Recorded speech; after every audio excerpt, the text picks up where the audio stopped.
Thank you very much, Mr. Chairman. That is indeed good news. Senator Rubio, I want to talk to you about a topic that I think is going to be real trouble for you and for U.S. national security interests, at least for the first few minutes of my time, and that's the growing personal financial entanglement of President Trump, his family, and Middle East governments. I'll give you an example of what I'm talking about.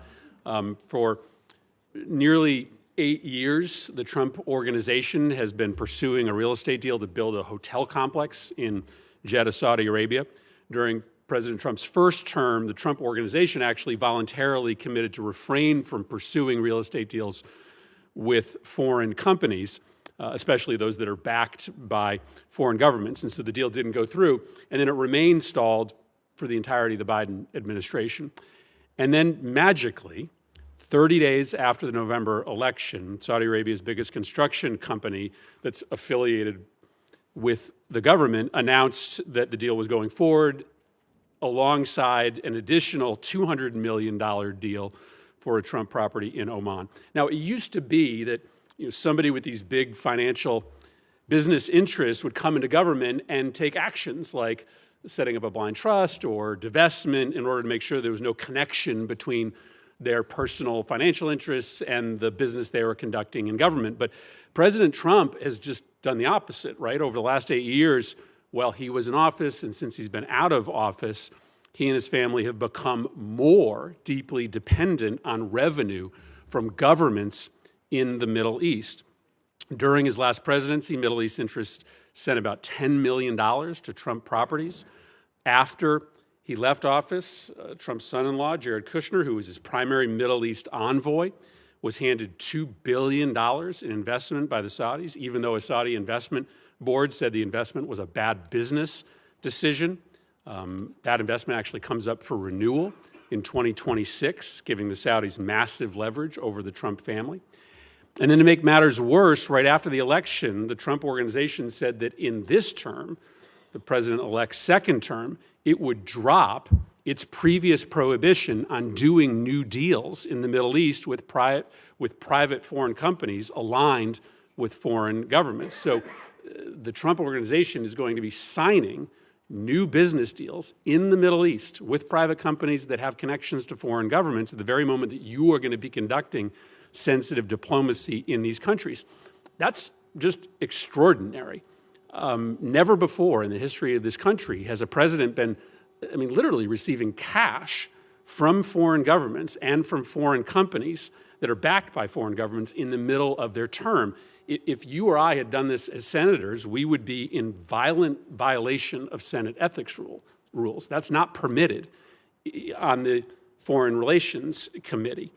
And so I guess my question to you is a pretty simple one. Do you see how this fundamentally compromises your diplomatic efforts? Do you have an issue, or will you raise an issue with the president about his growing financial connection with the governments that you're going to be negotiating with? Well, first of all, I am neither authorized nor in any position to give you sort of any insights into any of these arrangements you've pointed out. You mentioned Jared Kushner as an example. He's a private citizen, happens to be a Floridian. I don't know what, if any, engagement he has in the work that's going on now. I can tell you what I know. Obviously, I'm not in the State Department yet, but I can tell you as an example, the president's envoy to that region, who is charged, Steve Witkoff, who is charged with being an envoy towards reaching an accommodation between the Israelis and the Saudis, has been working cooperatively and together with the Biden administration. And in fact, I dare to say that all involved deserve credit for the ceasefire that the chairman's just announced. But Steve Witkoff's been a critical component of it, and he has been involved in it from day one. I think the broader consideration about whether we want to see a Saudi-Israeli mutual recognition and relationship would be one of the most historic developments in the history of the region for all the factors we've discussed here today. It would be, and one of the impediments to it has been this conflict and the ongoing conflict and the lack of a ceasefire. I also think it's going to be important for the Saudis and others to be participants in post-conflict stabilization efforts in Gaza and beyond. So all I can tell you is that what I've said from the very beginning, from the opening statement, and that is our foreign policy is going to be driven, as President's made abundantly clear by whether some action makes America is in the interest of the United States and our national security. And that's what it's going to be driven by, and that's how all these policies should be judged by, and that's certainly the job that I believe I've been tasked with executing on. Well, let me then simply ask you this question. Do you believe that the president should refrain from doing new business deals with Middle East governments during his term in office? Well, my understanding, again, I'm speaking out of turn, but the president doesn't manage that company. His family members do, and they have a right to be in the business. I mean, that's the business that they're in. They're in the real estate business. They've been for a very long time, both domestically and abroad. They have properties in multiple countries. So at the end of the day, I don't know, his family is entitled to continue to operate their business. The fundamental question is not whether his family is involved in business. The fundamental question is whether that is in any way impacting the conduct of our foreign policy in a way that's counter to our national interest. And the president's made abundantly clear that every decision he makes and every decision we are to make at the State Department should be driven by whether or not it serves the core national interests of the United States. And that's how I hope our policies will be judged by, not what business his family is conducting while the president is here in Washington working not on his business, but from the Oval Office. You are correct. That is the fundamental question, whether or not a policy is being pursued in U.S. national security interests or due to the president's personal financial interests. That is the reason why, as United States senators, we are not allowed to have complicated existing financial arrangements with foreign governments, because you do not want to create the impression that there is a conflict of motivation. And I just wished that this president applied to this incoming administration the same rules that we hold ourselves to as United States senators. Senator Rubio, in the time I have remaining, just want to tackle two other topics. One that I know is of mutual concern to you and I, and that's the need to confront China in non-military ways as they try to exert influence around the world. Last time President Trump was in office, he was calling for pretty massive cuts to the State Department's budget. But as you know, China uses all sorts of non-kinetic tools like misinformation, economic diplomacy around the world to exert influence.